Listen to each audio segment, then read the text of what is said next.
Aujourd'hui, on va voir comment être en santé, même si l'on n'a pas une bonne génétique et même si l'on vit dans un environnement de moins en moins propice à la santé.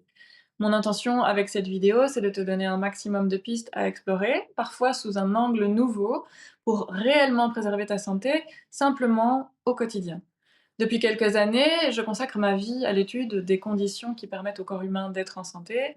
D'abord par nécessité, car depuis que je suis enfant, je reçois des diagnostics de maladies graves, comme une maladie auto-immune et une maladie dégénérative, toutes deux réputées incurables, et que j'ai toujours eu la conviction que j'avais un rôle à jouer, que ça n'était pas une fatalité. Ce que j'ai compris du corps humain, de sa résilience, me permet aujourd'hui de vivre tout à fait normalement, de connaître très peu de symptômes, sans prendre de médicaments et même de jouir d'un niveau de vitalité, impressionnant. Le principal message que j'aimerais passer, c'est que la maladie n'est pas une fatalité uniquement due à la génétique, ni même à l'âge. Si l'on considère mon cas, très jeune, mon corps exprimait des symptômes graves, et aujourd'hui, à presque 40 ans, je vais très bien, je ne me suis même jamais sentie aussi bien. Qu'est-ce qui a changé entre ces deux époques? C'est très clairement mon mode de vie et surtout la connaissance que j'ai de mes besoins individuels. Seuls 5 à 10 des maladies qui touchent la population aujourd'hui seraient d'origine purement génétique. Le biologiste cellulaire Bruce Lipton annonce même des chiffres de 1%. Il n'y a pas de consensus là-dessus, mais son bouquin La biologie des croyances est hyper intéressant. Si le sujet vous intéresse, je vous encourage vraiment à le lire. Mais donc ça veut dire que dans la majorité des cas, et je pense que tout le monde est d'accord là-dessus, le mode de vie a une influence déterminante. Le phénomène d'épigénétique décrit très bien comment l'expression de nos gènes est modulée en fonction de notre environnement et de nos comportements. Donc, tout ce qu'on fait, tout ce à quoi on est exposé, va avoir une influence sur l'expression de nos gènes.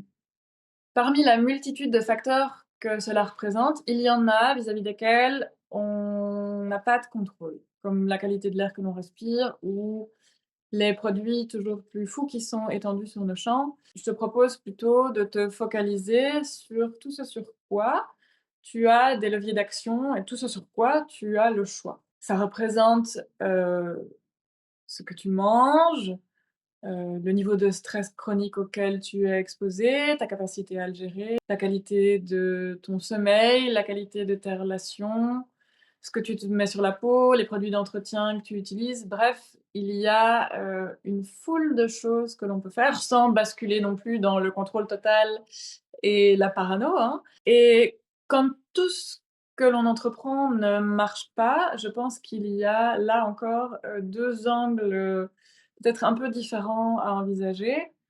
À savoir que, les conditions de la santé, elles sont individuelles, elles sont différentes pour chacun et donc ça demande un petit travail d'introspection, d'exploration, de connaissance de soi pour répondre à ses besoins spécifiques de manière pertinente. L'alimentation est un excellent exemple car nous ne sommes pas tous nourris par la même chose, nous ne réagissons pas tous de la même façon aux aliments, même aux aliments réputés sains, car nous disposons tous d'une biochimie légèrement différente. D'ailleurs, on peut l'observer physiquement, on est tous sensiblement différents, on a tous un nez, 2 oreilles, mais leur forme sera différente. On a tous aussi des empreintes digitales différentes. Et bien, à l'intérieur de notre corps, cette différence s'exprime aussi par des processus biochimiques uniques. Pour bien se nourrir, je pense qu'il est important de connaître un cadre physiologique, notamment les aliments qui nourrissent vraiment, ceux qui ont une haute densité nutritionnelle et donc un potentiel nutritif important, et également d'apprendre à déterminer ceux qui nous conviennent vraiment et dans quelle quantité, à quelle fréquence, les consommer. Ça peut paraître compliqué à première vue, mais nous naissons tous équipés d'un système nerveux qui peut nous guider vers les aliments dont nous avons besoin et finalement manger d'une manière, plutôt intuitive. Alors, à l'heure actuelle, ça nécessite souvent de se réapproprier ses sensations et son organisme, mais c'est tout à fait possible, c'est ce que je vis. Et notre système nerveux, il joue un rôle très important dans tout ce dont on a parlé avant, car c'est le chef d'orchestre de notre organisme. Non seulement il assure les fonctions autonomes vitales, mais il scanne en permanence notre environnement interne et externe et en analyse tous les signaux pour déterminer si ce qu'on vit nous convient ou non. Il communique en permanence des informations par le biais des émotions, des sensations ou encore des symptômes. Mais malheureusement, nous vivons dans une société qui nous apprend généralement à réprimer nos émotions, à ne pas nous fier à nos sensations et à voir les symptômes comme des problèmes à résoudre, des dysfonctions à corriger. Et je ne suis pas du tout d'accord avec ce point de vue. Je suis convaincue que les symptômes sont la conséquence d'une suradaptation à un environnement qui ne convient pas à l'humain en général ou à un individu en particulier.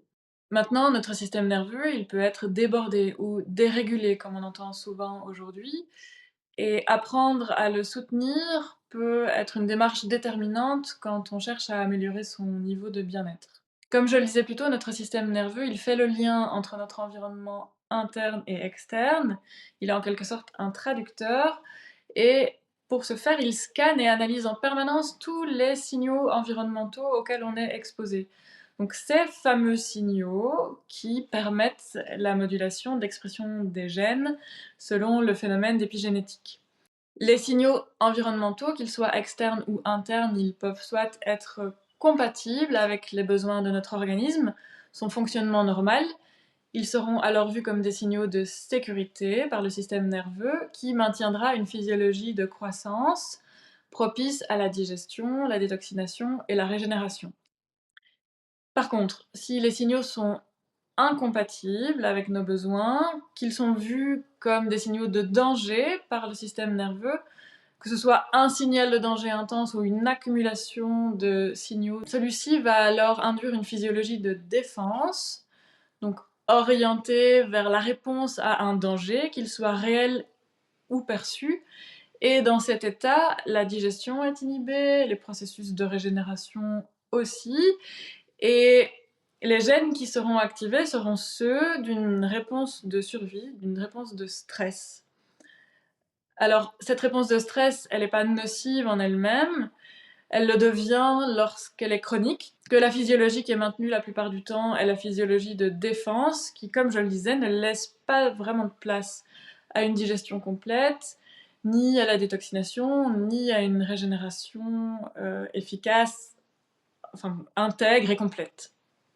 Et c'est ce qui peut expliquer que certaines personnes qui font déjà attention à leur santé, qui s'efforcent de manger sainement, d'avoir une bonne hygiène de sommeil ou autre, se retrouvent bloquées ou du moins ne ressentent pas les bienfaits qu'ils pourraient attendre en regard de leurs efforts. C'est que leur système nerveux est probablement débordé ou conditionné à fonctionner en réponse de survie et aller voir de ce côté-là, ça peut vraiment être déterminant.